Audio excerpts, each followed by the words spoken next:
नमस्कार. आजच्या सत्रात स्वागत आहे. नमस्कार. आज आपण छत्तीसगडमधल्या मेडिकल ॲडमिशन्सबद्दल बोलणार आहोत. म्हणजे MBBS, BDS आणि आयुष कोर्सेससाठी 2025 ची प्रक्रिया कशी असेल यावर एक नजर टाकूया. हो, नक्कीच.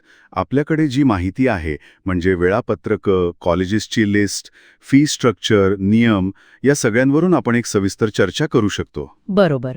उद्देश हाच आहे की प्रवेश प्रक्रिया, तारखा, पात्रता, खर्च या सगळ्या गोष्टी सोप्या करून समजावून सांगायच्या. सुरुवात MBBS, BDS पासून करूया का? हो, चालेल. तर छत्तीसगडमध्ये वैद्यकीय शिक्षण संचालनालय म्हणजे DME रायपूर हे 85% स्टेट कोटा जागांसाठी काउन्सिलिंग करतं. अच्छा.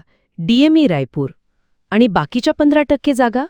त्या 15% जागा ऑल इंडिया कोटाच्या असतात आणि त्यांचं काउन्सिलिंग MCC म्हणजे मेडिकल काउन्सिलिंग कमिटी करतं. ओके. सगळी प्रक्रिया CGDME किंवा cgdme.admissions.nic.in या वेबसाईटवर ऑनलाईन होते. अच्छा, सगळं ऑनलाईन आहे तर? मग किती फेऱ्या असतात साधारणपणे? साधारण 4 फेऱ्या असतात. पहिली, दुसरी, मग मॉपअप फेरी आणि अगदी शेवटी स्ट्रे वॅकन्सी. मॉपअप आणि स्टे वॅकन्सी म्हणजे रेग्युलर नंतर उरलेल्या जागांसाठी. अगदी बरोबर. आणि एक महत्वाची गोष्ट म्हणजे नवीन रजिस्ट्रेशन फक्त पहिल्या फेरीतच करता येतं. हे लक्षात ठेवायला हवं. हे महत्वाचं आहे. 2025च्या तारखा काही आल्या आहेत का? हो, अंदाजित वेळापत्रक आहे. फेरी 1 साठी नोंदणी साधारण 29 जुलै ते 4 ऑगस्ट, चॉईस फिलिंग 5 ऑगस्टपर्यंत आणि निकाल 8 ऑगस्टला लागेल असं दिसतंय. प्रवेश मग 9 ते 14 ऑगस्ट दरम्यान. अच्छा, म्हणजे जुलै-ऑगस्टमध्ये पहिली फेरी होऊन जाईल. हो, आणि पुढच्या फेऱ्या मग सप्टेंबर अखेरपर्यंत चालू शकतात. आता पात्रतेबद्दल बोलूया. स्टेट कोट्यासाठी काय लागतं? म्हणजे डोमिसाईलचे नियम काय आहेत? हो, तर नीट उत्तीर्ण तर हवंच, त्यासोबत छत्तीसगडचं अधिवास प्रमाणपत्र गरजेचं आहे. आणि ते कसं मिळतं? त्यासाठी 2 गोष्टी महत्वाच्या आहेत. एक तर तुम्ही 12वी छत्तीसगडमधून पास केलेली असावी आणि तुमचा जन्म तिथे झालेला असावा, किंवा तुम्ही तिथे कमीत कमी 15 वर्ष राहिलेलं असावं.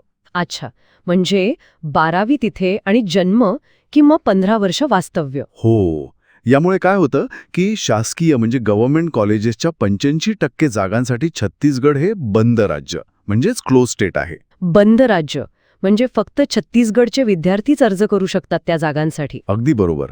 शासकीय जागांसाठी फक्त तिथलेच विद्यार्थी पात्र ठरतात. पण मग बाहेरच्या राज्यातल्या विद्यार्थ्यांचं काय? त्यांच्यासाठी काहीच पर्याय नाही? नाही, तसं नाही. खाजगी म्हणजे प्रायव्हेट कॉलेजेसमध्ये मॅनेजमेंट कोटा किंवा NRI कोटा असतो. अच्छा. त्या जागांवर बाहेरचे विद्यार्थी येऊ शकतात. त्यामुळे आपण म्हणू शकतो की खाजगी जागांसाठी छत्तीसगड खुले राज्य म्हणजे ओपन स्टेट आहे. ओके, म्हणजे गव्हर्नमेंटसाठी बंद, प्रायव्हेटसाठी ओपन. जागा किती असतात अंदाजे MBBS आणि BDS मिळून? MBBS साठी साधारणपणे 1900 ते 2100च्या आसपास जागा आहेत. यात 10 शासकीय कॉलेजेस आहेत जिथे 1460 ते 1555 जागा आणि 5 खाजगी कॉलेजेसमध्ये सुमारे 700 जागा आहेत. आणि BDS साठी? BDS साठी एकूण 600 जागा आहेत. त्यात एक शासकीय कॉलेज आहे 100 जागांचं आणि 5 खाजगी कॉलेजेस आहेत 500 जागांची. काही प्रमुख कॉलेजेसची नावं सांगू शकाल का? शासकीय आणि खाजगी दोन्ही. शासकीयमध्ये Pandit Jawaharlal Nehru memorial medical college रायपूरचं, जे JNM म्हणून ओळखलं जातं, आणि सिम्स बिलासपूर हे खूप जुने आणि प्रतिष्ठित आहेत. खाजगीमध्ये RIMS Raipur, Shankaracharya institute Bhilai SSMIS आणि आता नवीन आलेलं श्री बालाजी इन्स्टिट्यूट रायपूर SBIMS हे चांगले पर्याय आहेत. आणि एम्स रायपूर? एम्स रायपूरचा प्रवेश पूर्णपणे MCC मार्फत म्हणजे ऑल इंडिया कोटातून होतो. त्याचा स्टेट काउन्सिलिंगशी संबंध नाही. कळलं. आता जरा खर्चाबद्दल बोलूया. रजिस्ट्रेशन फी, सिक्युरिटी डिपॉझिट वगैरे किती असतं? रजिस्ट्रेशन फी जनरल आणि OBC साठी 1000 रुपये, SC/ST साठी 500 रुपये आणि NRI साठी 10,000 रुपये आहे. आणि सिक्युरिटी डिपॉझिट? ते थोडं वेगळं आहे. शासकीय कॉलेजेससाठी जनरल कॅटेगरीला 10,000 आणि SC/ST OBC साठी 5,000 रुपये. पण खाजगी कॉलेज निवडलं तर सगळ्यांसाठी म्हणजे कुठल्याही कॅटेगरीसाठी 1 लाख रुपये सिक्युरिटी डिपॉझिट आहे. अच्छा, खाजगीसाठी 1 लाख. पण यापेक्षाही जास्त चर्चेत असते ती बॉन्ड पॉलिसी. हो, बरोबर पकडलं. छत्तीसगडची बॉन्ड पॉलिसी खूप कडक आहे आणि त्यावर खूप विचार करावा लागतो.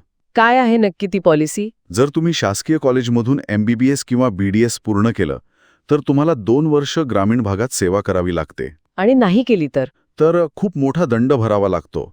MBBS साठी साधारणपणे 25 लाख रुपये जनरल कॅटेगरीला आणि 20 लाख राखीव कॅटेगरीला. बापरे, 25 लाख?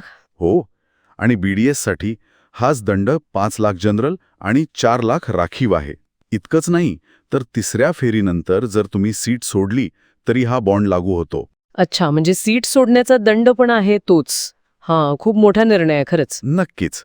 हा मुद्दा प्रवेश घेण्याआधी पालकांनी आणि विद्यार्थ्यांनी नीट समजून घ्यायला हवा. आता थोडं आयुष कोर्सेसकडे वळूया. BAMS, BHMS, BUMS, BNYS इथे काय स्थिती आहे? यासाठी पण नीट UGचा स्कोर लागतो. काउन्सिलिंग राज्याचा आयुष विभाग करतो आणि ऑल इंडिया कोट्यासाठी AACC आहे. कॉलेजेस किती आहेत? शासकीय आहेत का? BMS साठी शासकीय आणि खासगी दोन्ही पर्याय आहेत. रायपूर आणि बिलासपूरमध्ये जुनी शासकीय आयुर्वेद कॉलेजेस आहेत आणि आता रायगडमध्ये 100 जागांचं नवीन शासकीय कॉलेज सुरू झालंय. म्हणजे BMS साठी शासकीय पर्याय आहेत. हो आहेत. पण BHMS, BUMS आणि BNYS साठी छत्तीसगडमध्ये एकही शासकीय कॉलेज नाहीये. काय सांगता? म्हणजे होमिओपॅथी, युनानी, नॅचरोपॅथीसाठी फक्त प्रायव्हेट कॉलेज? हो, फक्त खाजगी पर्याय उपलब्ध आहेत.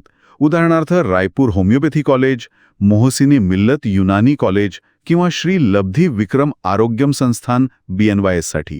खासगी आयुष कॉलेजेसची अंदाजे सांगायचं तर खाजगी BAMSची वार्षिक फी साधारण 1.25 ते 1.30 लाखांपर्यंत जाते. BHMSची 60-65 हजारांच्या आसपास, BUMSची 65-70 हजार आणि BNYSची 60-65 हजार प्रतिवर्ष असू शकते. आणि शासकीय BMSची फी? ती खूप कमी आहे तुलनेने. उदाहरणार्थ बिलासपूरमध्ये पहिल्या वर्षी साधारण 24,000 आणि नंतरच्या वर्षांसाठी वर्षाला 20,000च्या आसपास. फरक तर खूप आहे. विद्यार्थ्यांसाठी हॉस्टेल, जेवणाची सोय याबद्दल काय माहिती आहे? शासकीय BAMS कॉलेजेसमध्ये वसतिगृह म्हणजे हॉस्टेलची सोय आहे. बिलासपूरचं उदाहरण घेतलं तर तिथे आहे.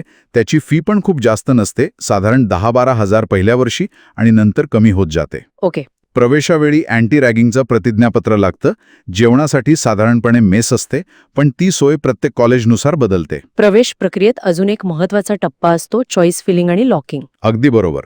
रजिस्ट्रेशन झाल्यावर तुम्हाला तुमच्या पसंतीनुसार कॉलेजेस आणि कोर्सेसचा क्रम भरायचा असतो. आणि एकदा लॉक केलं की बदलता येत नाही, बरोबर? हो, एकदा तुम्ही चॉईस लॉक केली की नंतर बदल शक्य नाही.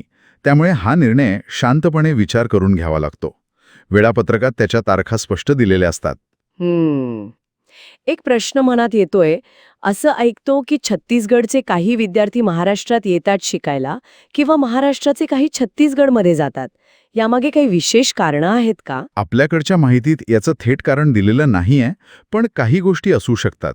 जसं की छत्तीसगडमधल्या खाजगी कॉलेजेसमध्ये मॅनेजमेंट कोटा असल्यानं बाहेरचे विद्यार्थी येतात. अच्छा. किंवा कधीकधी नीट रँकनुसार किंवा फी स्ट्रक्चर बघून विद्यार्थी दुसऱ्या राज्यात चांगले पर्याय शोधतात. छत्तीसगडचे विद्यार्थी कदाचित महाराष्ट्रातील टॉप कॉलेजेसमध्ये प्रयत्न करत असतील, जसं आपल्या माहितीत डॉक्टर पंजाबराव देशमुख अमरावती किंवा KJ सुमैया मुंबईचा उल्लेख आहे. हो, असू शकतं. शेवटी छत्तीसगडमधल्या वैद्यकीय क्षेत्रात सध्या काय घडामोडी चालू आहेत? काही लेटेस्ट न्यूज? हो, काही बातम्या आहेत. जसं की NMC कडून कॉलेजेसना मिळणारी मान्यता, स्टायपेंडमध्ये होणारे बदल, काही परीक्षांमधल्या अडचणी, या सगळ्यांवरून कळतं की हे क्षेत्र किती डायनॅमिक आहे. सतत काही ना काही अपडेट्स येत राहतात. बरोबर. तर आजच्या चर्चेचा सारांश काय काढता येईल? महत्त्वाचे मुद्दे म्हणजे छत्तीसगडमध्ये प्रवेश नीट स्कोरवर आधारित आहे. शासकीय जागांसाठी राज्य बंद आहे, म्हणजे फक्त डोमिसाईल असलेलेच पात्र. पण खाजगीसाठी खुले आहे. आणि ती बॉन्ड पॉलिसी खूप महत्त्वाची आहे. हो, बॉन्ड पॉलिसीचा निर्णय खूप विचारपूर्वक घ्यावा लागतो. आयुष कोर्सेसमध्ये BAMS सोडल्यास इतर शाखांसाठी शासकीय कॉलेज नाही आहेत. आणि प्रक्रिया वेळेनुसार आणि नियमानुसारच होते. अगदी. जाता जाता एक विचार. एकीकडे शासकीय कॉलेजेसमध्ये सेवा बॉन्डची अट आहे, तर दुसरीकडे खाजगी शिक्षणाचा खर्च वाढतोय. मग विद्यार्थी आणि पालक हा समतोल कसा साधत असतील? म्हणजे खर्च, कॉलेजची गुणवत्ता आणि भविष्यातली ती सेवा करण्याची अट, या सगळ्याचा विचार करून कुठला मार्ग निवडायचा हा मोठा प्रश्न आहे, नाही का? खरंय, यावर नक्कीच विचार करायला हवा. आजच्या चर्चेसाठी खूप धन्यवाद. धन्यवाद.